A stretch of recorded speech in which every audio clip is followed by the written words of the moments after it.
నీళాతుంగస్తనగిరితటీ సుప్తముద్బోధ్య కృష్ణం పారార్ధ్యం స్వం శృతిశతశిరఃసిద్ధమధ్యాపయంతి స్వోచ్ఛిష్టాయాం స్రజనిగళితం యా బలాత్కృత్య భుంక్తే గోదా తస్యై నమ ఇదమిదం భూయ ఏవాస్తు భూయః. ఆండాళ్ దివ్య తిరువడిகளே శరణం. జై శ్రీమన్నారాయణ. శ్రీమతే రామానుజాయ నమః. మాలే మణివన్నా. ఈరోజు పాశురం మనం చెప్పుకోబోతూ ఉన్నాం. అన్నట్టండి, సినిమాల గురించి చెప్తున్నాను అని మీరు అనుకోకపోతే, ఎందుకంటే పెద్దవాళ్ళు కూడా చాలామంది ఉన్నారు కాబట్టి ఏమిటి ఏదో సినిమా గురించి చెప్తున్నాడు అని తప్పుగా అనుకోకపోతే, ఒక సినిమాలో వచ్చిన బ్యాక్గ్రౌండ్లో పాటలాగా వచ్చిన ఒక సీన్ను నేను మీకు గుర్తు చేయడానికి ప్రయత్నం చేస్తాను, సరేనా? డైరెక్టర్ శంకర్ గారు తీసిన సినిమా, రజనీకాంత్ గారి సినిమా శివాజీ ద బాస్ అనే సినిమా వచ్చింది. మీలో చాలామంది చూసిండొచ్చు కూడా. అందులో హీరోయిన్ను ఇంట్రడ్యూస్ చేసే సీన్ ఉంటుంది. అందులో హీరోయిన్ శ్రియ. గుడిలో ఆమెను ఇంట్రడ్యూస్ చేస్తారు. దేవాలయంలో అమ్మాయిలు ఎవరన్నా ఉన్నారా అని చెప్పి వెతుకుతూ ఉంటాడు హీరో. అమెరికా నుంచి వస్తాడు కదా. అలా చూస్తూ ఉంటే కొన్ని గుళ్ళు తిరిగితే అక్కడ హీరోయిన్ని ఇంట్రడ్యూస్ చేస్తారు. ఇది కాదు అంశం. హీరోయిన్ని ఇంట్రడ్యూస్ చేసేటప్పుడు ఆ బ్యాక్గ్రౌండ్ ఒక సాంగ్ వస్తుంది. ఒకసారి మళ్ళీ వెళ్ళి వినండి. మన తెలుగులో మొట్టమొదటి మాలే మణివన్న అంతవరకు ఇచ్చారు. ఆ తర్వాత తెలుగు అనువాదాన్ని అక్కడ ఇస్తారు. ఆ పాట అలా వస్తుంది. చాలా చక్కగా తెలుగులో అనువాదం చేసిన వాళ్ళు కూడా ఉన్నారండి ఈ పాశురాలను. మరోసారి మనం మాట్లాడుకుందాం. తమిళంలో అయితేనేమో ఆ సినిమా ఒరిజినల్ వర్షన్లో పూర్తిగా ఈరోజు మనం చెప్పుకోబోయే పాశురము చాలా చాలా అద్భుతంగా పాడిందండి ఆ సింగర్. హీరోయిన్ ఇంట్రడ్యూస్ చేస్తుంటే హీరో ఏం మాట్లాడతాడు, డైలాగులు అవి నేను వినట్లా. ఆ సినిమా చూస్తున్నప్పుడు ఈ పాశురం వస్తోంది. నేను కళ్ళు మూసుకొని ఆ పాశురం వింటూ ఉన్నాను. ఎంత అందంగా పాడిందో ఆ సింగరు. మీరు కావాలంటే తమిళం వర్షన్లో ఉన్నటువంటి లింక్ కూడా ఈ వీడియో కింద ఇస్తాను. ఇప్పుడు కాదు, మొత్తం ఈ వీడియో విన్న తర్వాత వెళ్ళి అది చూడండి. మీలో కూడా అండి చాలామంది సింగర్స్ ఉండి ఉండొచ్చు కదా.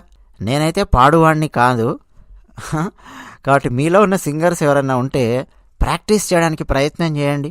పాశురాలను చాలా చాలా అద్భుతంగా పాడేవాళ్ళు ఉన్నారండి. పాశురాలను ప్రయత్నం చేయండి.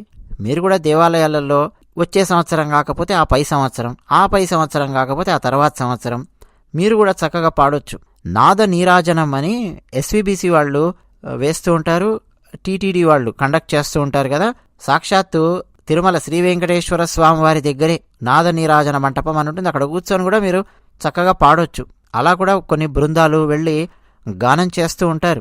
అందులో ఈ పాశురాలను గానం చేసేవాళ్ళు కూడా ఉన్నారు. అన్నట్టు సినిమా, సింగరు, పాటలు పాడండి ఇవన్నీ ఎందుకు చెప్తూ ఉన్నాను అనుకుంటారా? అయ్యో, ఏది ఉత్తగా చెప్పడం ఉండదండి.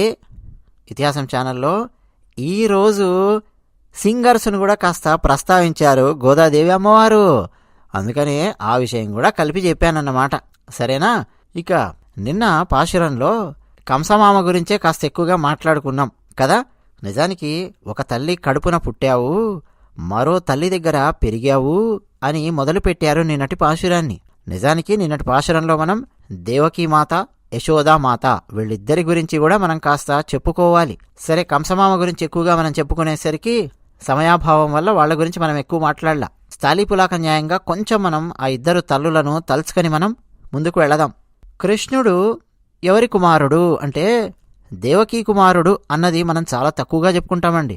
ఎంతసేపు యశోదామాత యశోదామాత యశోదామాతే. ఆయనను పెంచినటువంటి తల్లి యశోద. ఆమెకు ఉన్నంత ప్రాముఖ్యత, ప్రాధాన్యత సాంప్రదాయంలో దేవకీమాతకు లేదు. ఆమెకు గౌరవం లేదంటే గౌరవం ఎందుకు లేదండి? సాక్షాత్తు శ్రీకృష్ణ పరమాత్మను ఈ భూలోకానికి తీసుకురావడానికి కారణభూతురాలైనటువంటి తల్లి దేవకీమాత. కానీ ఆమె కంటే ఎక్కువ విలువ యశోదామాతకు ఉన్నది. ఎందుకని? కృష్ణుని యొక్క ముద్దు, ముచ్చట, ఆట, పాట, లీలలు ఇక ఎన్ని ఉన్నాయో అన్నీ చూసింది యశోదామాత. అలాగే నందుడు కదా. ఇక ఎప్పుడైతే కృష్ణ బలరాములు మధురా నగరానికి వెళ్ళారో, కంసుణ్ణి సంహరించారో, ఆ తర్వాత ఏమైందండి? ఉపనయనం చేయడము, తీసుకెళ్లి పాఠశాలలో వేయడం. బళ్ళో వేసేయండి. ఇక బళ్ళో రెసిడెన్షియల్ స్కూల్స్ అంటాం కదా ఇప్పుడు మనము. అప్పుడేమో చక్కగా గురుకులాలు ఉండేవి. సాందీపని అనే గురువు గారి దగ్గర వీళ్ళు చదువుకున్నారు. అంటే దేవకీ మాత దగ్గర చిన్నపిల్లవాడిలాగా లేడు. ముద్దు ముచ్చట చూద్దామన్నా అసలు ఏమీ ఆ తల్లి చూడలేకపోయింది. వెళ్ళడం, చదువుకోవడం, వెనక్కి రావడమే ఇక యుద్ధాలు. కృష్ణ పరమాత్మ జరాసంధునితో యుద్ధాలు, ఎన్ని యుద్ధాలో ఇక మనం చెప్పలేం. దేవకీ మాతతో కాసేపు కూర్చొని కృష్ణ పరమాత్మ మాట్లాడే పరిస్థితి కూడా లేదు తల్లితో. మొత్తం అంతా ఇక సీరియస్ వ్యవహారం కృష్ణ పరమాత్మ. అసలు ఆయన ముద్దు ముచ్చట ఆట పాట అంతా చూసింది ఎవరు అనంటే యశోదామాత. అవునా కదా? అందుకని యశోదామాతకు సాంప్రదాయంలో ఎక్కువ ప్రాముఖ్యత ఉందండి. మరి ఈ ఇద్దరు తల్లుల గురించి భాగవతంలో ఏముందో కొంచెం మనం చెప్పుకుందామా? దేవకీమాత గర్భాలయంలో కృష్ణ పరమాత్మ ఉన్నప్పుడు బ్రహ్మాది దేవతలు చెరసాలకొచ్చి కృష్ణ పరమాత్మను ప్రార్థిస్తారు. అంతకుముందు వాళ్ళెవరూ వచ్చి దేవకీమాతకు నమస్కారం పెట్లా, అక్కడ నిలబడలా అసలు ఎవరు కూడా. ఎందుకని? గర్భం ఉంది, ఆలయం ఉంది, ఆలయంలో విగ్రహం ఉండాలి కదా, ఆలయంలో పరమాత్మ ఉండాలి కదా. అప్పుడే కదా మనం ఆలయానికి వెళ్ళి నమస్కారం పెట్టి నామ సంకీర్తనో స్తోత్రమో ఏదో మనం చేస్తాం కదా. ఆమె గర్భాలయంలోకి పరమాత్మ ప్రవేశించాడు, కృష్ణ పరమాత్మ. అప్పుడొచ్చారండి బ్రహ్మ, నారదుడు, ఇతర మునులు, అనుచర సమేతులైన దేవతలు, ముక్కంటి, పరమశివుడొచ్చాడు. స్పష్టంగా ఉంది భాగవతంలో. వీళ్ళందరూ అక్కడికి వచ్చారు. ఆ కారాగారం దగ్గరికి వచ్చారు. దేవకీ వసుదేవులు ఉన్నటువంటి కారాగారం. గర్భంలో ఉన్న ఆ పురుషోత్తముడైన శ్రీమన్నారాయణుని స్తోత్రం చేశారు. అన్నట్టండి ఇక్కడ గర్భాలయం అని చెప్పి అంటూ ఉన్నాను. ఒకటి గుర్తుపెట్టుకోండి, ఎప్పుడైనా కానీ గర్భగుడి అని చెప్పి అనకూడదు. దేవాలయానికి వెళ్తాం, గర్భగుడిలో ఎవరున్నారండి, గర్భగుడిలో లైట్లు ఉన్నాయా అండి, గర్భగుడిలో దీపాలు ఉన్నాయా అండి మాట్లాడుతుంటాం. గర్భగుడి అనేది వైరి సమాసం అవుతుందండి. సమాసము అంటే ఏమిటో తెలుసు కదా, 2 పదాల కలయికతో పుడుతుంది సమాసం అన్నది. ఆ కలయిక అనేది ఒక భాషకు సంబంధించిన ఒక పదము మరో భాషకు సంబంధించిన మరో పదం పెట్టి తీసుకొచ్చి మాట్లాడామనుకోండి, దాన్ని వైరి సమాసం అంటాం. సరే, దుష్ట సమాసాలు ఇవన్నీ కూడా ఉన్నాయి. అవన్నీ ఎక్కువగా నిండిపోయాయి భాష లోపల. దాంతో ఏది వైరి సమాసము ఏది వైరి సమాసం కాదు అని కూడా తెలుసుకోలేనంతటి పరిస్థితి ఉంది. కాబట్టి ఏదో అలా అంటున్నాం కానీ తెలిసి మాత్రం అనకండి. గర్భగుడి అనొద్దు, గర్భాలయము అని చెప్పి అనాలి. నేను మామూలుగా దేవాలయాల గురించి చెప్తున్నప్పుడు చెప్తున్నాను. ఇప్పుడు దేవకీమాత గర్భాలయము అని చెప్పి అన్నాం కదా, అందుకని టక్కున గుర్తొచ్చి చెప్తూ ఉన్నాను. శ్రీమన్నారాయణుడు ఆమె గర్భంలో ఉన్నాడు అని అందరూ మునులు, పరమశివుడు, బ్రహ్మ, దేవతలు అందరు అక్కడికి వచ్చి స్తోత్రం చేశారు. అద్భుతమైన స్తోత్రం ఉంది భాగవతంలో. ఆమెకు దక్కినటువంటి గౌరవం అండి, దేవకీమాతకు దక్కినటువంటి గౌరవం అది. ఎప్పుడైతే కృష్ణ పరమాత్మ అదే రాత్రి యశోదామాత ఒడిలోకి చేరుకున్నాడో, ఇక అక్కడి నుంచి ముద్దు ముచ్చట్లు ఆట పాట ఇక అన్నీ యశోదామాతవే. యశోదామాత బంధిస్తే ఆమెకు పట్టుబడ్డాడు, రోటికి కట్టేసింది యశోదామాత. ఉలూహల బంధనము, దామోదర లీల అని చెప్పి మనం ఒక పాశురంలో చెప్పుకున్నాం. ఎంతమందికి గుర్తుందో లేదో నాకు తెలియదు. భాగవతంలో అంటారు కదా, చిక్కడు సిరి కౌగిటిలో చిక్కడు సనకాది యోగి చిత్తాబ్జములంజిక్కడు శృతి లతికావళి చిక్కెనతడు లీల తల్లి చేతన్ రోలన్. భాగవతంలోని పద్యం పోతనమాచుల వారు రాశారు. శ్రీకృష్ణ పరమాత్మ, ఈ పరమాత్మ అంత సులభంగా చిక్కుతాడా, అంత సులభంగా దొరుకుతాడా? దొరకడు. చిక్కడు సిరి కౌగిటిలో, సిరి అంటే ఎవరండి? లక్ష్మీదేవి. లక్ష్మీదేవి కౌగిటికి కూడా చిక్కడు. ఒక్కోసారి ఆమెకు కూడా అసలు దొరకడు. అకస్మాత్తుగా ఎక్కడికి వెళ్ళిపోతాడో తెలియదు. నరసింహస్వామి అవతారమే ఒక ఉదాహరణ అండి. టక్కున నరసింహస్వామి వారు బద్దలు కొట్టుకుని బయటికి వచ్చేంత వరకు అసలు ఎవరికి తెలియనటువంటి పరిస్థితి. భాగవతంలో నరసింహస్వామి వారు హిరణ్యకశిపుణ్ణి సంహరించిన తర్వాత ఆయన ఆవేశము తగ్గకుండా విజృంభిస్తూ ఉంటే దేవతలు, బ్రహ్మ వీళ్ళందరూ కలిసి లక్ష్మీదేవిని ముందుకు దోస్తారు. నువ్వు వెళ్ళమ్మా, నువ్వు వెళ్ళు, మీ ఆయనను కాస్త శాంతింపజేయి అని. అప్పుడు లక్ష్మీదేవి ఏమంటుందంటే, ఈయన మా ఆయనేనా అండి, ఈయన మా ఆయన కాడేమోనండి, మా ఆయన ఎంత సుందరంగా ఎంత ప్రశాంతంగా చిరునవ్వులు చిందిస్తూ ఉంటాడండి, ఇదేమి రౌద్రాకారం అండి, మా ఆయనకు అసలు కోపమే రాదండి. ఈయన చూస్తేనేమో కోపాన్ని ఒక శిల్పంలాగా తయారు చేస్తే ఎలా ఉంటుందో, కోపాన్ని గనక, రౌద్రాన్ని గనక, ఆవేశాన్ని గనక పోతపోసి ఒక దగ్గర పెడితే ఎలా ఉంటుందో అలా ఉన్నాడండి ఈయన రౌద్రమూర్తి నరసింహస్వామి. మా ఆయన ఇలా ఉంటాడా? లక్ష్మీదేవి ముందుకు వెళ్ళలేదు. అంటే ఆమెకు చెప్పకుండా కూడా ఆయన ఇక భక్తులను కాపాడడానికి, కనిపెట్టుకోవడానికి ఎటో వెళ్తూ ఉంటాడు. అంటే అప్పుడప్పుడు లక్ష్మీదేవికి కూడా ఆయన దొరకడు. సనక సనందనాది మహర్షుల చిత్తాలకు చిక్కలేదు అన్నారు. మహాభక్తులండి సనక సనందాది మహర్షులు, సామాన్యమైన భక్తులు కాదు. మనకు పద్మపురాణంలో కూడా ఉంటుంది. భాగవత లీల గురించి చెప్పేటప్పుడు చాలా ఆసక్తికరమైన గాథలున్నాయి.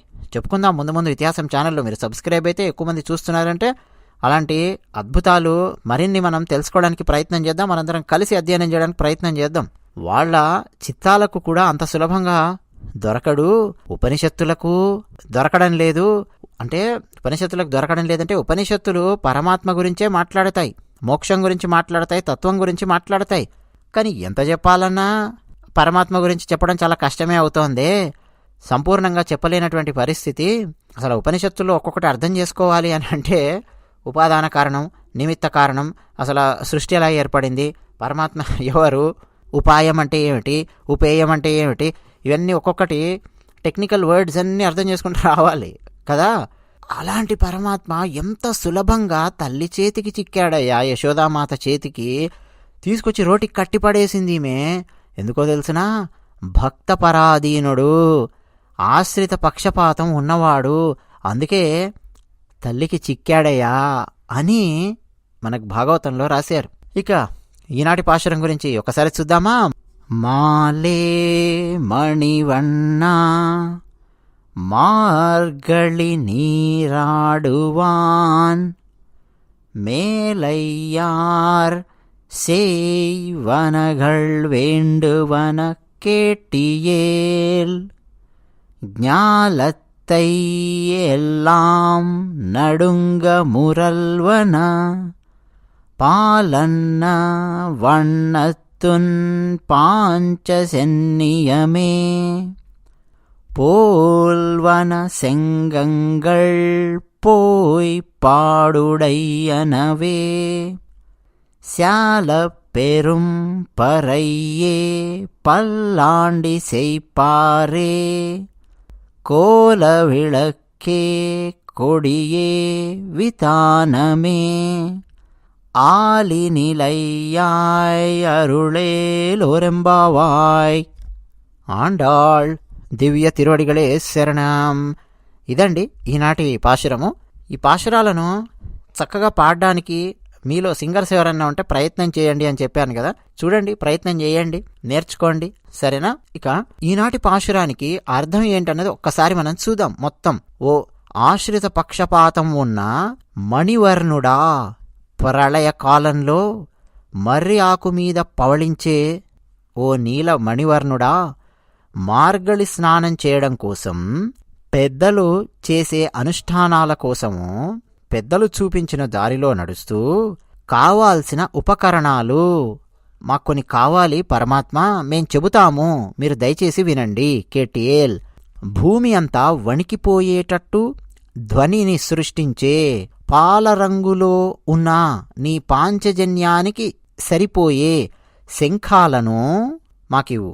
అంతేకాదు చాలా విశాలమైన, చాలా పెద్ద పెద్దవైన ఢమరుకాలు అందామా, ఢక్కా అందాం, పరై అంటే ఢక్కాలు మాకు కావాలి. భేరీ నాదాలు మేము మోగించడానికి అలాంటివి కావాలి. అలాగే పాటలు పాడేవారు కావాలి. ఎలాంటి వారు? తిరుపల్లాండు పాడేవారు కావాలి. నీకు మంగళం పాడేవారు కావాలి. అంతేకాదు మంగళకరమైన దీపాలు కావాలి, ధ్వజాలు కావాలి.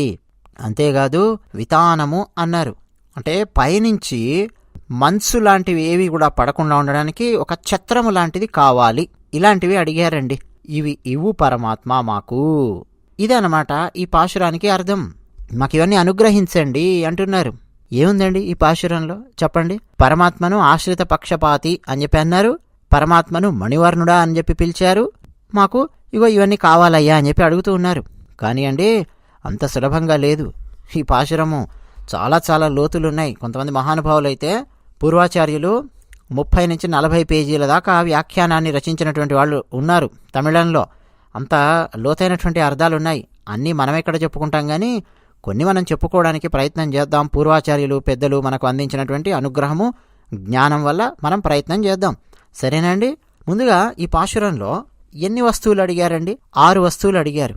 ఒకటి, పాంచజన్యాన్ని పోలి ఉన్నటువంటి తెల్లని శంఖము కావాలి ఒకటి. రెండోది ఏం కావాలండి? పెద్ద పెద్ద డ్రమ్స్ అంటామే, వాయించేవి, భేరీనాదములు, అలాంటి పెద్ద పెద్ద ఢక్కా అలాంటివి కావాలి. 3 మంగళం పాడే పాటగాళ్ళు కావాలి, గాయకులు కావాలి.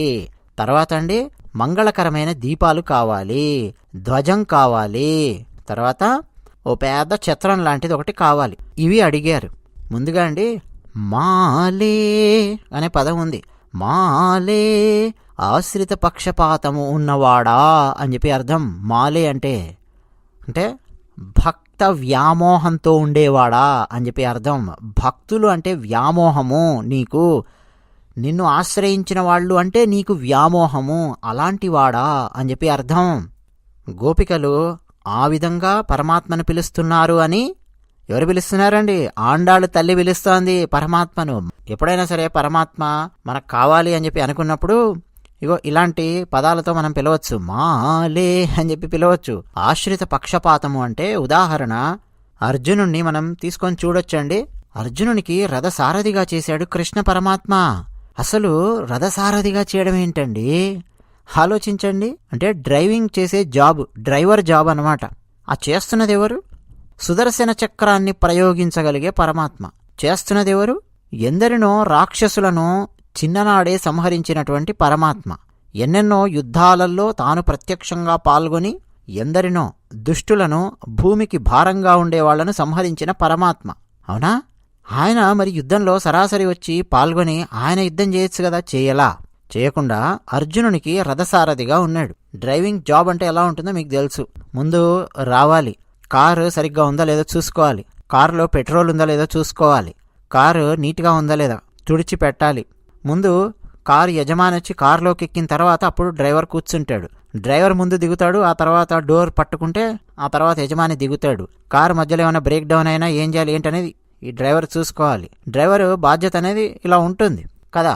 ప్రధానమైన బాధ్యత కాదు. ప్రధానమైన బాధ్యత ఎవరు? యజమాని నిర్వర్తిస్తూ ఉంటాడు. ఎక్కడికో వెళ్ళాలి యజమాని. పోనీ ఓ ఎంపీ గారు అనుకోండి, ఓ ఎమ్మెల్యే గారు అనుకోండి, లేదా కంపెనీ సీఈఓ అనుకోండి, ఎవరో అనుకోండి. ఆయన వెళ్ళి చేయాల్సినటువంటి పెద్ద పెద్ద కార్యక్రమాలు, బృహత్ కార్యక్రమాలు ఏమంటూ ఉంటాయి. అవి చేయడానికి ఆయన వెళుతూ ఉంటే ఆయనను తీసుకెళ్ళడానికి ఈ డ్రైవర్ ఉంటాడు.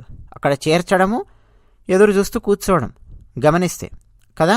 ఇంకా కృష్ణ పరమాత్మ అండి అసలు ఏ స్థాయిలో రథసారథ్యాన్ని చేశాడు అంటే మధ్య మధ్యలో గుర్రాలను తోమడము, మధ్య మధ్యలో నీళ్లుంటే ఆపి ఆ గుర్రాలకు నీళ్లు తాగించడం, గుర్రాలకు అక్కడక్కడ పురుగుల్లాంటివి ఏమన్నా పట్టుకొని ఉన్నాయనుకోండి, ఏ జలగల్లాంటివో, వాటన్నింటినీ తన చేతులతో తాను తీసేయడం, రథాన్ని శుభ్రం చేయడం, గుర్రాలను శుభ్రం చేయడం, గుర్రాలకు మాలిష్ చేయడం. పరిగెత్తి పాపం అలసిపోతున్నాయి అని సాత్యకి సిరీస్ అని చెప్పి మనం చేసుకున్నాం. అందులో కొంత నేను చెప్పడానికి ప్రయత్నం చేశాను.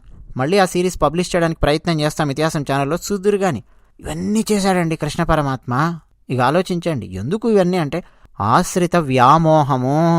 తనను ఆశ్రయించి ఉన్నవాళ్ళు అనంటే ఆయనకు అంత ఇష్టము. భక్తుల యొక్క భక్తి పొంగిపోవడం కాదు, భక్తుల పట్ల ఆయన యొక్క వ్యామోహం పొంగి పొరలుతూ ఉంటుంది. అందుకని ఇలాంటి పనులు చేస్తూ ఉంటాడు పరమాత్మ అని మనకు పెద్దలు, పూర్వాచార్యులు ఎందరో ఎన్నెన్నో ఉదాహరణలతో అందించినటువంటి వాళ్ళు ఉన్నారు. అర్జునుడని ఒక ఉదాహరణ మనం తీసుకున్నాం. ఇప్పుడు నిన్న కంసుని గురించి మనం మాట్లాడుకున్నాం. కంసుడిని సంహరించాడు కృష్ణ పరమాత్మ. సంహరించగానే ఏమైంది? కంసుడు పరమాత్మలో లీనమయ్యాడు అని చెప్పి మనం నిన్న చెప్పుకున్నాం. ఈ రహస్యం తెలిసినటువంటి వాళ్ళు కొంతమంది ఉన్నారండి. మారీచుడు రహస్యం తెలుసు మారీచునికి. ఈయన పరమాత్మ. రామో విగ్రహవాన్ ధర్మ అని అన్నది ఎవరు రామాయణంలో అంటే మారీచుడు. రావణాసురుడు వచ్చి మారీచుడిని, ఏయ్ నువ్వు బంగారు జింకగా మారిపో, ఈ ఆశ్రమ సరిహద్దుల్లో ఆ పరిసరాల్లో తిరుగుతూ ఉండు, సీత నిన్ను చూస్తుంది, తీసుకురమ్మంటుంది, అప్పుడు నువ్వు పరిగెత్తు, అప్పుడు రాముడిని వెంటబడతాడు, నేను సీతమని ఎత్తుకొని పోతాను. ఇలా ఒక పథకాన్ని వేసుకున్నారు. రావణాసురుడు ఈ బంగారు జింకగా మారడానికి మారీచుడిని పురమాయించాడు. మారీచుడు వద్దే వద్దు నాయన నీకు నమస్కారము అన్నాడు. మారీచుడు తపస్సు చేసుకుంటూ కూర్చున్నాడు. మారీచుడు ఎందుకు తపస్సు చేసుకుంటున్నాడు అనుకున్నారు? దెబ్బ వాటంగా పడింది మారీచునికి. ఎప్పుడు? శ్రీరాముడు మారీచుణ్ణి బాణంతో కొడితే అక్కడెక్కడో 100 యోజనాల అవతల వెళ్ళి పడ్డాడు. సముద్ర తీరంలో ఎక్కడో పడ్డాడు మారీచుడు. చంపలేదు మారీచుణ్ణి. వామ్మో ఇలా ఉంటుందా రామబాణం అని దెబ్బకు భయపడి అన్నీ వదిలిపెట్టేసి తాపసిగా మారిపోయి తపస్సు చేసుకుంటూ కూర్చున్నాడు మారీచుడు. అలాంటి మారీచుడిని ఇప్పుడు రావణాసురుడు వచ్చి పద అంటున్నాడు. వామ్మో రాముడు నన్ను తరమడం కాదు రావణ, రాముని జోలికి అసలు నువ్వు వెళ్లకు అని చాలా చెప్తాడు మారీచుడు. కానీ రావణాసురుడు వినడు. వినకపోగా రావణాసురుడు వింటావా చంపేయమంటావా అంటాడు. మర్యాదగా బంగారు జింకగా మారతావా చంపమంటావా అని. ఏమిటి చంపుతావా? అదేదో నీ చేతులతో చచ్చే బదులు ఆయన చేతుల్లో చస్తాను, అదేదో రాముని చేతుల్లో చనిపోతే కాస్త ఉన్నతమైన లోకాలైనా దక్కుతాయి అనుకొని మారీచుడు వెళ్తాడు.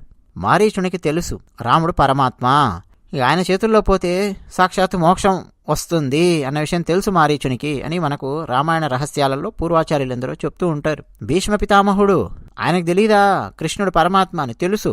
యుద్ధం చేస్తూ ఉన్నారు.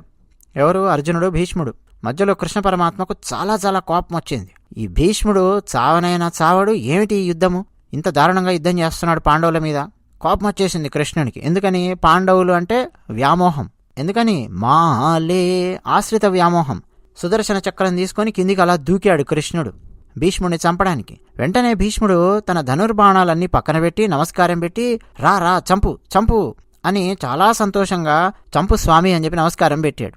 ఆయుధమును ధరింపను అన్నటువంటి కృష్ణుడి చేత ఆయుధం పట్టించేలా చేశాడు భీష్ముడు ఆయన పరాక్రమంతో. కృష్ణుడు సుదర్శన చక్రంతో ముందుకొస్తూ ఉంటే భీష్ముడు చంపు చంపు అనొచ్చాడు. ఎందుకని? భీష్ముడు చావడు, తాను అనుకున్నప్పుడే చస్తాడు. ఉంది కదా ఇచ్ఛా మరణము. ఆయన అనుకోవాలి నేను ఈరోజు చనిపోవాలి అని, అప్పుడే చనిపోతాడు తప్ప అంతవరకు మరణించడు. మరణించే అవకాశమే వస్తే ఈ పాండవులు వాళ్ళు వీళ్ళు వీళ్ళ దెబ్బలతో ఏదో చావడం ఎందుకు? నాకు నేను అనుకోని ఈ లోకాన్ని వదలడం ఎందుకు? అదేదో పరమాత్మ సుదర్శన చక్రాన్ని ప్రయోగించి నన్ను గనక చంపాడా, ఇక సాక్షాత్తు డైరెక్ట్ మోక్షమే, వెళ్ళి వైకుంఠంలో పడతాను రా అంటాడు భీష్ముడు. అంటే భీష్ముడికి తెలుసు ఈ రహస్యం. ఇలా మనం ఎన్నో చూడొచ్చు. మాలే ఆశ్రిత పక్షపాతి అని మణివన్న అని చెప్పి పిలిచారు. నిజానికండి మణివన్న అనే పదము మొట్టమొదటిసారి లేదు ఇక్కడ, కానీ ఈ పాశురంలో మనం ప్రత్యేకంగా చెప్పుకుంటాం. నాయగనాయి అనే ఒక పాశురం మనం చెప్పుకున్నాం. ద్వారపాలకులను నిద్రలేపుతారు గోపికలు, వెళ్ళి చూడండి. మాయన్ మణివన్నన్ అక్కడ ఉందా లేదో చూడండి, ఆ పదం ఉంటుంది. మళ్ళీ ఇక్కడ ఉంది. ఇక్కడ స్వామివారిని అలా పిలుస్తూ ఉన్నారు. అవును మాలే అన్నారు, నేను ఆశ్రిత వ్యామోహం కలిగిన వాడిని అని చెప్పి మీకెలా తెలుస్తోంది? ఇది కృష్ణుడి ప్రశ్న. వెంటనే వీళ్ళు మణివన్న అన్నారు. ఏం లేదు స్వామి, నీలో భక్తుల పట్ల ఉన్న ప్రేమ వ్యామోహము కాస్త పొంగి పొరలుతూ నీ శరీర కాంతిలాగా అలా బయటికి వస్తోంది. నీ శరీరం కాంతితో అలా ప్రకాశిస్తోంది అంటే దాని అర్థం ఏంటో తెలుసా ప్రభు? నీకు భక్తుల మీద ఉన్నటువంటి ఆ వ్యామోహమే ఆ కాంతి రూపంలో అలా బయటికి వస్తోంది అంటున్నారు ఆండాళ్ళు తల్లి. వెంటనే కృష్ణుడు నాకు వీళ్ళంటే ప్రేమ ఉన్నది అన్న విషయం వీళ్ళు కనిపెట్టేసినట్టున్నారు అని వెంటనే కృష్ణుడు, సరే సరే మా అమ్మ కూడా నన్ను అలాగే పిలుస్తుంది, మా యశోదమ్మ, నాకు ఈ పేరేం కొత్త పేరు కాదు కానీ అసలు ఎందుకు వచ్చారు చెప్పండి మీరు అన్నాడు స్వామి. వెంటనే అండి వీళ్ళు మొదలుపెట్టారు. మార్గళి నీరాడువాన్ అన్నారు. మార్గశీర్ష స్నానం చేయడానికి వచ్చాము స్వామి అన్నారు. వెంటనే ఈయన అడిగాడు, ఎవరు చెప్పారు మీకు ఇది పాటించమని, ఈ వ్రతం చేయమని, ఈ మార్గశీర్ష స్నానం చేయమని ఎవరు చెప్పారు మీకు అని స్వామివారు అడిగారు. నోము, మామూలుగా తమిళంలో నోన్బు అంటూ ఉంటారు. సరే నోము, పావై అన్న వ్రతము, ఏలోరెంబావాయ్ అని చెప్పి మనం చదువుతున్నామే ప్రతిరోజు. పావాయ్ అంటే వ్రతము అని చెప్పి అర్థం. నోము వ్రతం ఎవరు చెప్పారు మీకు చెయ్యమని అని అడిగాడు. ఇప్పుడు ఈ ప్రశ్న ఎందుకు వేశాడంటే, ఓ పక్కనేమో మీరు నా దగ్గరికి వచ్చి నిన్న మొన్న పాశురాలలో ఏమంటున్నారు, మాకేమీ వద్దు స్వామి, మాకేమీ వద్దు అనేమో ఒక పక్క అంటూ ఉన్నారు. నువ్వు ఉంటే చాలు, నువ్వు కనిపిస్తే చాలు, మాకేం వద్దని ఓ పక్క అంటున్నారు. మరో పక్కనేమో మార్గశీర్ష స్నానం చేయడానికి వచ్చాము అని చెప్పి చెప్తూ ఉన్నారు.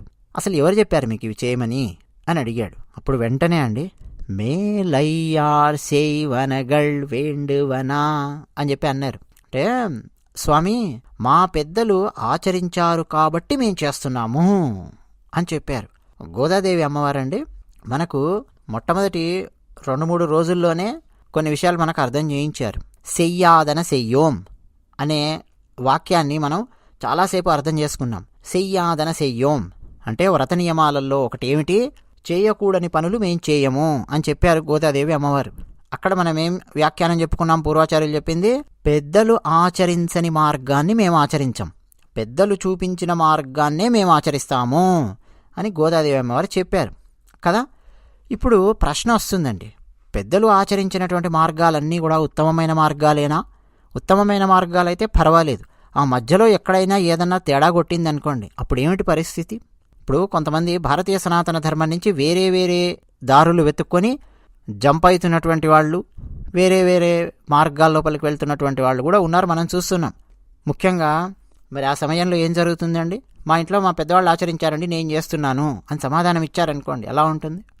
అర్థమవుతుంది కదా నేను చెప్తున్నది? మరీ డీటెయిల్గా చెప్పట్లా, కొంచెం అలా సాలీపులాక న్యాయంగా చెప్తున్నాను అంతే. ఆ సమయంలో ఏమిటి అంటే, వేదం ఏం చెప్పిందో మనం చెక్ చేసుకోవాలి. వేద మార్గమా కాదా ఇది? అది వేద మార్గము అనుకుంటే ఆ మార్గంలో మనం వెళతాం. అది వేద మార్గము కాదు అనుకుంటే మనం వెళ్ళం. అది వేద మార్గమా కాదా అన్నది మనకెవరు చెప్పాలి? ఆచార్యులు ఉన్నారు మనకు చెప్పడానికి. అందుకే ఆచార్యుని మీద సంపూర్ణమైన విశ్వాసం అనేది ఉండాలి.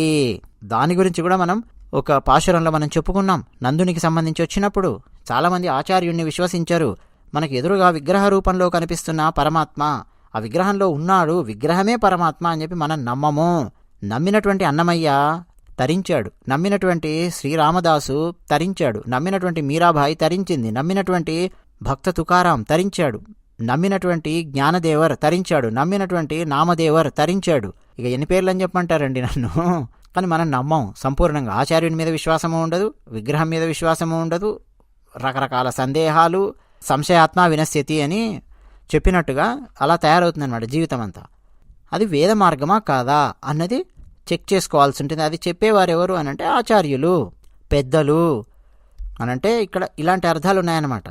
మేలయ్యార్ సేయ్ వనగళ్ వేండువన, మా పెద్దలు ఆచరించారు కాబట్టి మేము ఆచరిస్తున్నాము స్వామి అని సమాధానం ఇచ్చారు. అంటే మా పూర్వీకుల నుంచి మేము ఏ జ్ఞానాన్నైతే మేము నేర్చుకుంటూ వచ్చామో దాన్ని మేము పాటిస్తూ ఉన్నాము అని చెప్తున్నారు. ఇక్కడ అండి Andal, she's giving us an upadesam or the message that age old customs, traditions and practices of our acharyas are to be respected and observed with great care. ఇదన్నమాట. అంటే మన పూర్వీకులు మనకు అందించినటువంటి సాంప్రదాయాలు, ఆచారాలు, వారు ఏమేం పాటిస్తూ వచ్చారో ఆచార్యుల ద్వారా మనకి ఇలా అందుతూ ఉన్నాయి. వాటిని మనము అంతే శ్రద్ధగా, అంతే గౌరవంగా, అంతే బాధ్యతాయుతంగా మనం పాటిస్తూ ముందు తరాలకు అలా తీసుకొని వెళుతూ ఉండాలి అన్న సందేశాన్ని ఆండాళ్ళ తల్లి ఈ పాశురంలో మనకు అందిస్తూ ఉన్నారు. లేకపోతే ఊరుకూరికే శ్రీకృష్ణదేవరాయలు లాంటి వారు ఈ ఆండాళ్ తల్లి చరిత్రను రాస్తారా అండి? చెప్పండి. ఆముక్తమాల్యద అని ఆలోచించండి, తెలుస్తుంది. సత్సాంప్రదాయము, సత్సాంప్రదాయం గురించి ఇందులో మాట్లాడుతూ ఉన్నారు. మంచి మంచి సాంప్రదాయాలు, ఎన్నెన్నో పూర్వ ఆచారాలు, సాంప్రదాయాలు అవన్నీ ఉన్నాయి. అవన్నీ వదిలేసుకొని అలా ముందుకు వెళుతూ ఉండడం అనేది సరైన పద్ధతి కాదు అన్న అంశాన్ని ఆండాళ్ళ తల్లి చెప్తూ ఉన్నారు. మొన్నే ఆ మధ్య కాంతారా అని చెప్పి సినిమా వచ్చింది. పాత సాంప్రదాయాలను వాటన్నింటినీ కూడా అందులో చూపించడానికి ప్రయత్నం చేశారు. వరాహ రూపం అని ఒక రూపాన్ని కర్ణాటకలో కళాకారులు ఎప్పటిదో అండి సాంప్రదాయము అలా వస్తూ ఉన్నది మళ్ళీ మనకు తీసుకొచ్చి చూపించారు. అంటే వాటన్నింటిని మనం వదులుకోకూడదు అన్న అంశాన్ని ఇక్కడ మనకు చెప్తూ ఉన్నారు. ఇది ఒక దృఢమైనటువంటి ప్రమాణం అన్నమాట. స్వామివారు సంతోషపడ్డారు, అలా చూస్తూ ఉన్నారు. వెంటనే వీళ్ళు కేటీఎల్ స్వామి వినపడుతోందా అన్నారు. చెప్పండి చెప్పండి వినపడుతోందమ్మా, ఏం కావాలి మీకు అన్నారు స్వామివారు. ఇక వెంటనే వీళ్ళు లిస్టు తీశారండి. లిస్టు చదవడం మొదలు పెట్టారు. జ్ఞాలత్తై ఎల్లాం, భూమినంతా నడుంగా వణికించేటట్టుగా మురల్వన ధ్వని చేసేటి, పాలన్న వన్నత్తు, పాలలాగా తెల్లగా ఉండాలి, తెల్లగా స్వచ్ఛంగా కనిపించాలి. ఏమిటి? నీ ఉన్నంటే నీ, పాంచజన్యమే, పాంచజన్యమే అని ఉంటుంది, పాంచజన్యమే ఉన్నా సరే. పాంచజన్యమే పోల్వనా, పోల్వనా పోలినా, నీ పాంచజన్యాన్ని పోలినటువంటి తెల్లనైనటువంటి పాలలాగా స్వచ్ఛంగా ఉన్నటువంటి ఆ రంగులో ఉన్నటువంటి శంగంగళ్, శంఖములు కావాలి స్వామి అంటున్నారు. ఇది మొట్టమొదటిది. పాంచజన్యం అండి పరమాత్మ చేతుల్లోనే ఉంటుంది. శంఖము చక్రము కేవలం శ్రీమన్నారాయణుడి చేతుల్లో ఉండే శంఖ చక్రాలకే పాంచజన్యము సుదర్శనము అని చెప్పి పేరు. చాలా చాలా ప్రాముఖ్యత ఉన్నది శంఖానికి, చక్రానికి కూడా. స్వామివారిని ఆశ్రయించి ఉన్నటువంటి ఆయుధములు, పంచాయుధములలో అత్యంత కీలకమైనది చక్రము, ఆ తర్వాత రెండో స్థానంలో ఉండేది శంఖము. ఈ శంఖమే, ఈ పాంచజన్యమే భరతునిలాగా అవతారమెత్తి రామావతారంలో శ్రీరాముల వారిని సేవించి అసలు ఎలా ఉండాలి, రాముల వారి మార్గంలో నడవాలంటే ఎలా ఉండాలో చూపించాడు భరతుడు. ఈ శంఖమే. ఈ శంఖం పూరిస్తే ధార్తరాష్ట్రుల గుండెలు పగిలిపోయాయి అన్నారు. ధార్తరాష్ట్రులు అంటే ఎవరండి? ధృతరాష్ట్రుని యొక్క పుత్రులు. వాళ్ళ సైన్యం యొక్క గుండెలు బద్దలైపోయి భయం పుట్టించే విధంగా ఉంది పాంచజన్య శంఖారావము. ఇదే శంఖారావము పాండవుల వైపు ఉన్నటువంటి సైన్యము వాళ్ళందరికీ ఆనందాన్ని కలిగించింది ఈ శంఖము. అంటే పరమాత్మ చేతుల్లో ఉండే ఆయుధాలు భక్తులకు ఆనందాన్ని కలిగిస్తాయి, నమస్కరిస్తారు భక్తులు. అదే దుష్టులు, దుర్మార్గులు, శత్రువులు వాటిని చూశారా అసలు గజగజ గజ వణికిపోతారు. సుదర్శన శతకంలో ఉంటుందండి, బాబా సంస్కృతంలో ఉంటుంది వర్ణన. సుదర్శన చక్రం పేరు కలలో వినిపించి రాక్షసుల గుండెలు బద్దలైపోయి వాళ్ళు మరణించారు. సుదర్శన చక్రం కలలోకి రాకూడదు అని చెప్పి దండం పెట్టుకొని రాక్షస స్త్రీలు వాళ్ళు నిద్రపోతూ ఉంటారట, మా ఆయనకు సుదర్శన చక్రం కలలో రాకుండా ఉండుగాక అని చెప్పి. ఎందుకంటే మళ్ళీ వీళ్ళు లేస్తాడో లేవడో తెలియదు. సుదర్శన చక్రం కలలోకి వస్తే అది శత్రువుల యొక్క భయము. అదే సుదర్శన చక్రం భక్తుల కలలో గనక వచ్చిందా ఆనందిస్తారు. సుదర్శన చక్రం వచ్చిందంటే ఇక్కడెక్కడో స్వామివారు ఉన్నారు, స్వామివారు లేకపోకుండా ఎలా వచ్చింది సుదర్శన చక్రం? స్వామివారు పంపించారు, సుదర్శనుని నా దగ్గరికి పంపించారు, ఎందుకో ఏం మంచి జరుగుతుందో అని భక్తులు ఆలోచిస్తూ ఉంటారు. ఇదన్నమాట. అయితే ఇక్కడ మనకు శంఖం గురించి మాట్లాడారు. శంఖధ్వని అంటే అండి ఓంకారంతో పోలుస్తూ ఉంటారు పెద్దలు. ఆ ఓంకారాన్ని మనం అనుష్ఠించినప్పుడు మన శరీరం కూడా భూమి ఒక్కసారి అలా కదిలినట్టుగా మన శరీరం కూడా అలా కదిలిపోతుంది. తెలుసునా? అజ్ఞానాలు నశిస్తాయి, జ్ఞానం అనేది మేల్కొంటుంది. అకారమైన పరమాత్మకు మకారమైన నేను చెందినవాణ్ణి, అన్ని అవస్థలల్లో ఉండి సేవ చేసేవాణ్ణి, శేషత్వాన్ని తెలియజేస్తుంది ఓంకారము అని పెద్దలు కొందరు వ్యాఖ్యానించిన వాళ్ళు ఉన్నారు. పాంచజన్యం కావాలంటే ఎలా ఇస్తాడు? పాంచజన్యం లాంటి శంఖాలు అడుగుతూ ఉన్నారు. అది చాలా కష్టమే, ఎందుకంటే సృష్టిలో ఒకే ఒక పాంచజన్యం ఉన్నది. సరే విన్నాను అన్నాడు స్వామి. తర్వాత ఇంకేం కావాలి? మళ్ళీ పరై. ఎలాంటి పరై? పెరుం శాల పెరుం పరయ్యే, పోయి పాడొడై ఎనవే శాల పెరుం పరయ్యే. చాలా శక్తివంతమైనది పెద్ద వాయిద్యం, భేరి వాయించడానికి కావాలి అన్నారు. సరే ఇంకా పల్లాండి పారే, పల్లాండు పాడేవారు కావాలి, మంగళం పాడేవారు కావాలి ఈ వ్రతానికి. ఇంకా కోల విళక్కే, ఆరని దీపం కావాలి, నిలువుగా ఉన్నటువంటి దీపము అన్నారు. ఆరని దీపము మాకు కావాలి, మంగళకరంగా ఉండాలి. ఎందుకని? అందరం మనం గోష్ఠి చేస్తున్నాం కదా, ఇక్కడ మంగళకరంగా ఒక దీపం కావాలి. ఇంకా కొడియే, సరే కొడియే అని రాస్తారు, కొడియే ఏమిటి? ధ్వజం కావాలి అన్నారు. సరే ధ్వజము. ఇంకా వితానమే అంటే ఒక ఛత్రము లాంటిది ఒకటి, ఒక గొడుగు లాంటిది ఛత్రము అనుకోండి. అది కూడా ఎలా ఉంటుందంటే మూడు వైపులా పూర్తిగా కిందికి అలా వదిలేసామనుకోండి, దానికి ఏదన్నా కట్టి, అంటే గుడారాన్ని ఊహించుకోండి, తలుపు తెరిచి ఉంచిన గుడారాన్ని, అలాంటి ఒక ఛత్రం అనుకోండి కావాలి. ఇవన్నీ అడుగుతూ ఉన్నారు స్వామి. ఆలిన్ ఇళయ్యాయ్ అంటే ప్రళయకాలంలో సమస్త లోకాలనన్నింటినీ నీ కడుపులో దాచిపెట్టుకున్నటువంటి వాడివయ్యా, వటపత్రం మీద శయనించావు, తిరిగి లోకాలన్నింటినీ సృష్టి సమయంలో మళ్ళీ బయటికి తీసుకొచ్చావు. మేమడిగినవి నువ్వు ఇవ్వలేవా? ఇవ్వగలవు కదా, మీ సామర్థ్యం ఏంటో నాకు తెలుసు ప్రభు, నువ్వు అనుకుంటే ఏదైనా సరే ఇవ్వగలవు, అందుకే ఇవ్వు స్వామి అన్నారు. అరుళ్ అన్నారు, నీ దయస్వామి, మేము అడిగేదైతే అడిగాము అన్నారు. ఏమిటండి ఈ వస్తువులు? కొంచెం మనం తెలుసుకోవడానికి ప్రయత్నం చేద్దామా? చిన్నజీయర స్వామి వారు ఇచ్చినటువంటి వ్యాఖ్యానంలో నుంచి కొంత మీకు చెప్తాను.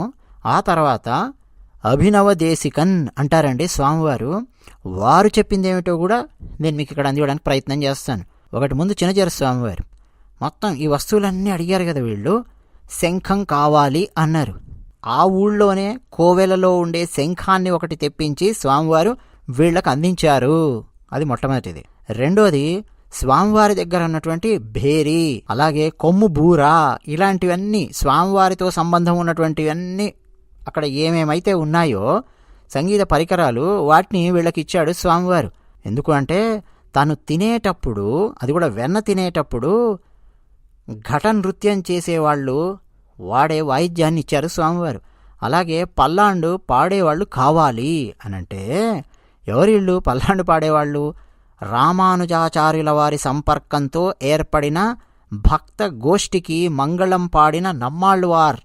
ఆయనను పరమాత్మ పంపించాడు ఈ లోకానికి అని ఒక అర్థం ఉంది. తర్వాత ఒక దీపం అడిగారు, ఆరని దీపం అడిగారు కదా. ఆరని దీపం ఎవరు అనంటే అమ్మ నీలాదేవి. ఆమెను వీళ్లతో పంపాడు. మీకేమన్నా సమస్యలున్నా ఏమున్నా సరే ఈమెకు చెప్పండి అన్నట్టుగా. మరొకటి ధ్వజము కావాలన్నారు కదా. ధ్వజం ఎక్కడి నుంచి పట్టుకొస్తాడు స్వామి? గరుత్మంతుడున్నాడయా, ఈయనే ధ్వజము తీసుకోండి. అలా ఎగురుతూ ఉంటాడు పైన. కర్రకుండే ధ్వజం ఎందుకు? ఈయనే ఎగురుతూ ఉంటాడు మీ వ్రతం జరుగుతున్న దగ్గర. అంటే గరుడ ధ్వజము. బ్రహ్మోత్సవాలప్పుడు కూడా మొట్టమొదటిగా తిరుమలలో ఏ ధ్వజం ఎగరేస్తారండి? గరుడ ధ్వజం ఎగరేస్తారు. ఎప్పుడైనా సరే బ్రహ్మోత్సవాలు చేస్తూ ఒక ఊళ్ళో గరుడ ధ్వజం ఎగిరిందా దేవాలయం మీద, ఇక ఆ ఊళ్ళో వేరే ఏ వేడుకలు కూడా నిర్వహించరు. పెళ్ళిళ్ళు చేయడము, వ్రత ఏమి చేయరండి. బ్రహ్మోత్సవాలు స్వామివారి అవుతాయి, అవి అయిన తర్వాతనే వేరేవి చేస్తారు. ఇలాంటి ఆచారాలు సంప్రదాయాలు ఉన్నాయి. పెద్దలను అడగండి చెప్తారు. అలాగే గొడుగు కావాలి. స్వామివారికి గొడుగుగా ఎవరుంటారండి చెప్పండి? స్వామివారికి గొడుగు ఎవరు? ఆదిశేషుడు. ఆయనను పొమ్మంటే పోతాడా? వెళ్ళవయ్యా ఆదిశేష, పిలుస్తున్నారు, గొడుగు కావాలంటున్నారు, వెళతాడా? ఆహా, ఈయనను వదిలిపెట్టి వెళ్ళాడు అంత సులభంగా. అందుకని స్వామివారు తాను ధరించి విడిచిన శేషవస్త్రము ఒకటి వీళ్ళకి ఇచ్చాడు. వీళ్లకు గొడుగులాగా, అంటే పైన కప్పుకోవడానికి అన్నట్టుగా శేషవస్త్రాన్ని స్వామివారు బహుకరించారు. ఇవన్నీ కూడా స్వామివారితో సంబంధం ఉన్నవే. అమ్మవారు కానీ, గరుత్మంతుడు కానీ, శేషవస్త్రం కానీ, స్వామివారి దగ్గర ఉన్నటువంటి వాయిద్యాలు కానీ, శంఖం లాంటి ఒక శంఖం, కోయిలలో ఉండే ఒక శంఖం కానీ, అలాగే పల్లాండు పాడాలి అనంటే అలాంటి భక్త గోష్ఠికి నమ్మాళ్ళవార్ వంటి వారిని, నమ్మాళ్ళవార్ రచించినటువంటి పాశురాలు అవన్నీ మీరు పాడుకోండి అని అన్నట్టుగా పంపించారు అని చినజీర స్వామి వారు ఒక వ్యాఖ్యానం చెప్పారు. శ్రీ ఉత్తమూర్ స్వామి అని చెప్పి వారు ఉన్నారండి. అభినవ దేశికాని అంటారు. ఎప్పుడన్నా మనం మాట్లాడుకుందాము. వారు ఏం చెప్పారంటే 6 అడిగారు కదా ఇక్కడ ఆండాళ్ళమ్మవారు. మొట్టమొదటిది మనం స్వామివారికి హృద్ యాగము అన్నారండి. అంటే మానసిక ఆరాధనం చేస్తాం మనం స్వామివారికి, మనసులోనే ధ్యానించడం, స్మరించడం. రెండవది బాహ్య ఆరాధనం మనం చేస్తాం స్వామివారికి. ఆ తర్వాత 6 ఆసనములు ఉంటాయి, 6 స్టెప్స్ అనుకోండి, వాటిని మనం సమర్పిస్తాం. ఏమిటి అవి అంటే ఇవన్నీ కూడా శిష్టాచారం అన్నమాట. ఏమిటి అవన్నీ అంటే మంత్రాసనం, స్నానాసనం, అలంకారాసనం, భోజ్యాసనం, పునర్మంత్రాసనం, పర్యంకాసనం అని చెప్పి ఈ 6 స్వామివారికి సమర్పిస్తాం. ఇదంతా కూడా పెద్దలు పాటించినటువంటిదే, శిష్టాచారము అంటాము. ఇప్పుడు మళ్ళీ రండి. మొదట శంఖము అడిగారు కదండి, ఓంకారధ్వని, ప్రణవనాదము అని చెప్పి ఇప్పుడే చెప్పుకున్నాం. ఇదే మంత్రాసనం. శంఖం ఊదడము అంటే మంత్రాసనం స్వామివారికి సమర్పించాం. రెండోది వాద్యఘోషము. స్వామివారికి తిరుమంజనం చేస్తారు తెలిసినా, స్నానం చేయిస్తారు. స్నానం చేయించామండి స్వామివారికి అనం కదా, తిరుమంజనం అని చెప్పి పిలుస్తారు. తిరుమలలో అర్చకులు మాట్లాడుతున్నప్పుడు ఎప్పుడన్నా వినండి భాష, తిరుమంజనం అంటాం. ఆ సమయంలో వాద్య ఘోష చేస్తాం. అందుకని స్వామివారికి తిరుమంజనం చేయడం కోసమని మాకు ఒక వాద్య ఘోష, ఒక భేరీనాదమో కొమ్ము బూరానో ఇలాంటివి కావాలి. తర్వాత మూడవది అలంకారాసనం, అంటే మంత్రపుష్పం చదువుతారు స్వామివారికి. అలాగే పల్లాండు చదువుతారు, పల్లాండు పాడతారు, అంటే మంగళం పాడతారు. ఇదే అలంకారాసనం. నాలుగవది సమర్పణం, నైవేద్య సమర్పణం చేస్తూ ఉన్నారనుకోండి, నైవేద్యం పెడుతూ ఉన్నారు, ఆ సమయంలో వెలిగించడానికి ఒక దీపము. ఐదవది పునర్మంత్రాసనం, అంటే స్వామివారికి మళ్ళీ విజ్ఞాపన చేయడం. స్వామి గరుత్మంతుని మీద అధిరోహించి మీరేమన్నా అలా బయటికేమన్నా వస్తారా స్వామి, బయట ఏమన్నా అలా తిరుగుతారా అని స్వామివారికి విజ్ఞాపన చేయడమే పునర్మంత్రాసనం. ఇదే ధ్వజం అన్నమాట. ఆరవది చిట్ట చివరిది పర్యంకాసనం. పర్యంకము అంటే ఏమిటండి? హిందీలో పల్లంక్ అంటాం, తెలిసిన పల్లంక్ అంటే ఏంటో బెడ్, మంచం, మంచాన్ని పల్లంక్ అంటాం. పర్యంకనము, పర్యంకాసనం. స్వామివారికి మంగళం పాడిన తర్వాత స్వామివారిని నిద్రపుచ్చే ముందు మీరు ఎప్పుడన్నా చూడండి, గర్భాలయాలలో స్వామివారి చుట్టూ ఒక తెరలాంటిది వేస్తారు. మామూలుగా మనకు ముందు మాత్రమే తెర కనిపిస్తుంది, కానీ చుట్టూ అలా వేస్తారు. ఏమిటండి అది? అదే చిట్ట చివరగా వీళ్ళు అడిగినటువంటిది విధానం. గొడుగు అని చెప్పి చెప్పుకున్నామే, ఛత్రము అని, అలాంటిదన్నమాట.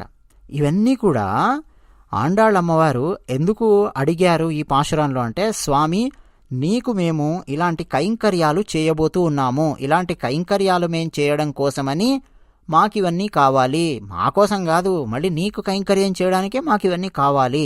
ఇవన్నీ దేన్ని సూచిస్తున్నాయండి? శిష్టాచారాన్ని సూచిస్తున్నాయి, సాంప్రదాయాన్ని సూచిస్తూ ఉన్నాయి. సాంప్రదాయబద్ధంగా మేం జీవిస్తాము అన్న అంశాన్ని గోదాదేవి అమ్మవారు స్వామివారికి చెప్తూ ఉన్నారు. ఇప్పుడు అర్థమైందా? మేలయ్యార్ సేవనగళ్ వేండువనా అని మనకు కనిపిస్తోంది ఈ పాశురంలో. మా పెద్దలు ఆచరించింది మేము ఆచరిస్తున్నాం అని చెప్తున్నారు కదా. ఇలా మా పెద్దలు ఆచరించినటువంటి మార్గంలో స్వామివారిని అర్చిస్తాం మేము. మాకంటూ ఏది అవసరం లేదు. మాకేదైనా వచ్చినా కానీ దేనికోసం అది? దేనికోసం అడుగుతున్నాను? పరమాత్మ నుంచి మేము తిరిగి మళ్ళీ ఆయనకే సమర్పించడానికి, మా భక్తిని మేము చూపించడానికి, తిరిగి పరమాత్మకు సమర్పించడానికి మేము అడుగుతున్నది. ఇలాంటి అత్యద్భుతమైన ఉపనిషత్తుల్లో ఉండే సారాంశాన్ని మనకు గోదాదేవి అమ్మవారు అందిస్తున్నారు. నీకెలా తెలుసయ్యా ఉపనిషత్తుల్లో ఉండే సారాంశము అంటారా? ఉపనిషత్తుల సారాంశమే భగవద్గీత. అవునా కాదా? అవును. భగవద్గీతలో చెప్పినటువంటి యోగములున్నాయి. కర్మయోగము, జ్ఞానయోగము, భక్తి యోగము, కర్మ సన్యాస యోగము, ఇలాంటివి ఉన్నాయి. కర్మ ఏదైనా సరే మనం చేస్తూ ఉన్నప్పుడు నా కోసం కాదు, పరమాత్మ కోసం చేస్తూ ఉన్నాను అన్న స్థితికి సంపూర్ణంగా మనం రావాలి అన్నదే ఆండాళ్ళ తల్లి మనకు సూచిస్తున్నటువంటి మార్గము. చిన్న ఉదాహరణ చెప్పుకుందాం. ఉదయం లేచి లేవగానే నాకు పులిహోర తినాలని ఉంది అని చెప్పి అనిపించింది అనుకోండి, ఇది కర్మ. తప్పేముంది అందులో? ఏం తప్పు లేదు. భర్త అడగొచ్చు, ఏమో నాకు పులిహోర తినాలని ఉంది, కాస్త పులిహోర చేసి పెట్టు అని. తప్పేముంది? తప్పేం లేదు. లేదా ఆమెకే అనిపించవచ్చు, అమ్మగారికి, పులిహోర చేసి పెట్టాలనుకుంటున్నాను మా ఇంట్లో వాళ్లకు, తిందాం కానీ చాలులైంది అని. తప్పేముంది? తప్పేం లేదు. ఇది కర్మ. దీనివల్ల వచ్చే ఫలితం మంచో చెడో ఏం జరుగుతుందో ఆ కర్మ ఎలా చేస్తారో దాన్ని బట్టి అనుభవిస్తారు. కానీ ఇలా అనుకోండి, స్వామివారికి పులిహోర నివేదన చేసి చాలా రోజులు అయ్యింది, నైవేద్యం పెట్టి చాలా రోజులు అయ్యింది మా ఇంట్లో రాముల వారికి, అందుకోసం నేను పులిహోర చేస్తూ ఉన్నాను అని అనుకొని పులిహోర చేయండి, నైవేద్యం పెట్టండి, దాన్ని స్వామివారి ప్రసాదంగా మీరు స్వీకరించండి. కర్మ వాసన, కర్మ బంధము అన్నది మనకు అంటుకోదు. ఇది గోదాదేవి అమ్మవారు చెప్తూ ఉన్నారు. చిన్న ఉదాహరణ అండి మనం చెప్పుకున్నది. సంపూర్ణంగా అండి జీవితాన్ని ఇలా కొనసాగించండి అని చెప్పి అమ్మవారు గోదాదేవి ఆండాళ్ తల్లి ఈమె చెప్తూ ఉన్నారు. నాకు ఉద్యోగం వచ్చింది, ఉద్యోగం వస్తే డబ్బులు వస్తాయి. డబ్బులు దేనికోసం? నాకు స్వామివారికి కావాల్సిన కార్యక్రమాలను నేను నిర్వర్తించడానికి నాకు డబ్బులు వస్తున్నాయి. నేను పెళ్లి చేసుకుంటాను. ఎందుకు పెళ్లి చేసుకుంటాను? స్వామివారికి కావాల్సిన ఆరాధన నిర్వహించడం కోసం నేను వివాహం చేసుకుంటాను. ఇల్లు కట్టుకుంటాను. ఎందుకు ఇల్లు కట్టుకుంటాను? అందులో స్వామివారికి కావాల్సినటువంటి ఉపచారములన్నీ కూడా ప్రశాంతంగా చేసుకోవచ్చును. స్వామివారిని ప్రతిష్ఠిస్తాను. స్వామివారికి కావాల్సిన కార్యక్రమాలు, మంచి కార్యక్రమాలు, స్వామివారిని అర్చించే కార్యక్రమాలు చేయడం కోసం నాకు ఇల్లు కావాలి. ఇదన్నమాట. అంటే ఈ స్థితికి ఎప్పుడో వచ్చేసారు గోపికలు. ఆ స్థితిని చూసి పరమాత్మ పొంగిపోతాడు. ఇక మోక్షం ఇవ్వకుండా ఉండే ప్రసక్తే లేదు. రామానుజాచార్యుల వారు సూచించినటువంటి మార్గం కూడా అదే అన్నమాట. మనం కర్మ చేయక తప్పదు. ఈ భౌతిక ప్రపంచంలో ఉన్నాం కాబట్టి ఖచ్చితంగా మనం కర్మ చేయాల్సిందే. మనం అన్ని పనులు, మనం చేయాల్సిన కార్యక్రమాలన్నీ చేయాల్సిందే. కానీ దేనికోసం చేస్తున్నాము? పరమాత్మ పేరు మీద. అలా గనక మనం చేసే విధంగా మనల్ని మనం మలుచుకోగలిగితే అది చాలా గొప్ప విషయము అని చెప్తున్నారు. ఈరోజు వీళ్ళు అడిగినవన్నీ కూడా తిరిగి మళ్ళీ దేనికోసం అడుగుతున్నారంటే పరమాత్మకు సంబంధించిన కార్యక్రమం చేయడం కోసం, పరమాత్మను అర్చించడం కోసమే ఇవి అడుగుతున్నామయ్యా. చిట్ట చివరగా ఒక్క రహస్యం చెప్పుకొని మనం ముగిద్దాము. 2 birds with 1 shot అంటారండి ఇంగ్లీష్లో ప్రావర్బ్. తెలుగులో చెప్పాలంటే ఒక్క దెబ్బకు 2 పిట్టలు అని.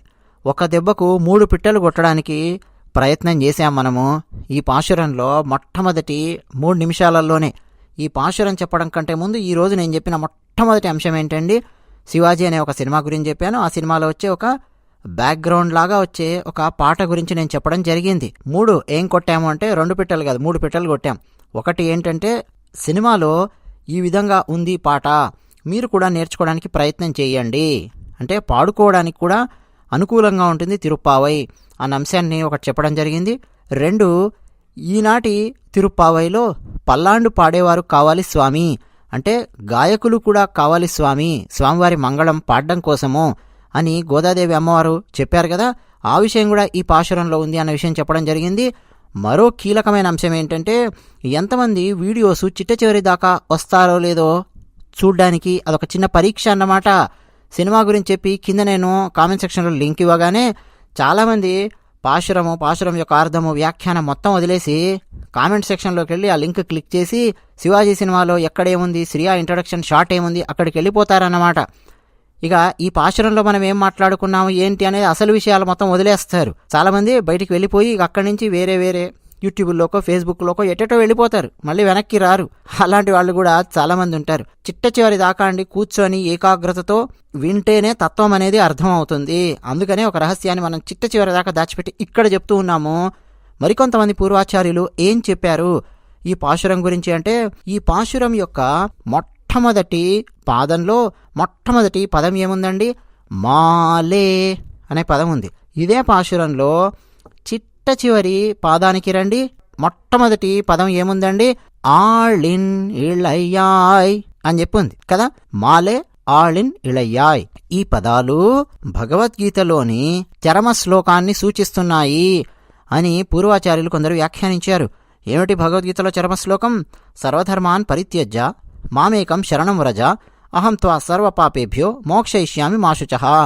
ఈ శ్లోకానికి ఉన్న అర్థాలు అంతరార్థాలు తెలుసుకోవడం కోసమే కదా భగవద్ రామానుజాచార్యుల వారు శ్రీరంగం నుంచి 4500 కిలోమీటర్లు 18 సార్లు కాలినడకన తిరిగారు గోష్ఠీ పూర్ణుల వారు ఉండే ఊరికి. గుర్తున్నదా? కథ కూడా మనం చెప్పుకున్నాం. ఏ శ్లోకము? ఈ శ్లోకమే, చరమశ్లోకమే.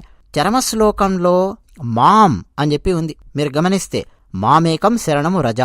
మాం అనే పదము ఇక్కడ మాలే అనే మొట్టమొదటి పదానికి కనెక్ట్ అయ్యింది, అనుసంధానింపబడి ఉంది, ఆ పదాన్ని సూచిస్తుంది అని కొందరు పూర్వాచార్యులు వ్యాఖ్యానించారు. మాం ఏకం శరణము రజా అని భగవద్గీతలో ఉంది. నన్ను శరణు వేడండి అని లిటరల్ మీనింగ్ చూస్తే మాం అనే పదం ఇక్కడ ఏం సూచిస్తున్నదంటే మాలే, పరమాత్మకు ఉండే ఆశ్రిత వ్యామోహము, ఆశ్రిత పక్షపాతము, దాన్ని సూచిస్తోంది. Unlimited love and concern for the జీవాత్మ, దాన్ని సూచిస్తోంది. అలాగే ఆళ్ళి నీళ్ళయ్యాయ్ అని చిట్ట చివరి పాదంలో ఉంది చూసారా, అది అహం అనే పదాన్ని సూచిస్తూ ఉన్నది. అహం, ఏ అహము? చరమశ్లోకంలో ఉండే అహం త్వా సర్వ పాపేభ్యో మోక్షయిష్యామి మా శుచః. మోక్షాన్ని ఇస్తాడు. అహం అనే పదము, మాం అనే పదము రెండు కలిపి గనక గమనిస్తే నేను అంతటా ఉంటాను. అహం, నేను తప్ప ఇంకేమీ లేదు, అంతటా నేనే ఉంటాను, నిండి ఉంటాను, అంతర్యామినై నిండి ఉంటాను. మరి అంతటా అంతర్యామినై నేనే నిండి ఉన్నప్పుడు మాలే, ఆశ్రిత పక్షపాతము ఉంది కదా నాకు. మీరు ఎక్కడున్నా, ఏ పరిస్థితుల్లో ఉన్నా, మీరు బ్రహ్మచారుల, సన్యాసుల, గృహస్థుల, మంచంలో ఉన్నారా, ఇబ్బందుల్లో ఉన్నారా, డబ్బున్నవాళ్ళ, డబ్బు లేని వాళ్ళ, స్త్రీల, పురుషుల, భారతదేశంలో ఉన్నారా, అమెరికాలో ఉన్నారా, ఆస్ట్రేలియాలో ఉన్నారా, చంద్రమండలంలో ఉన్నారా, జెండా ఎగరేయడానికి వెళ్ళారా చంద్రుడి మీద, ఏ చంద్రయానో, ఏ యానో, మంగళయానో ఇందులోనో వెళ్ళారా, ఏమైనా చేశారా, నాకు సంబంధం లేదు. మీరెక్కడన్నా ఉండండి, ఎందుకని నేనంతటా ఉంటాను. అహం త్వా సర్వపాపేభ్యో మోక్షయిష్యామి మా శుచః. అంతటా నేనున్నాను, అహం.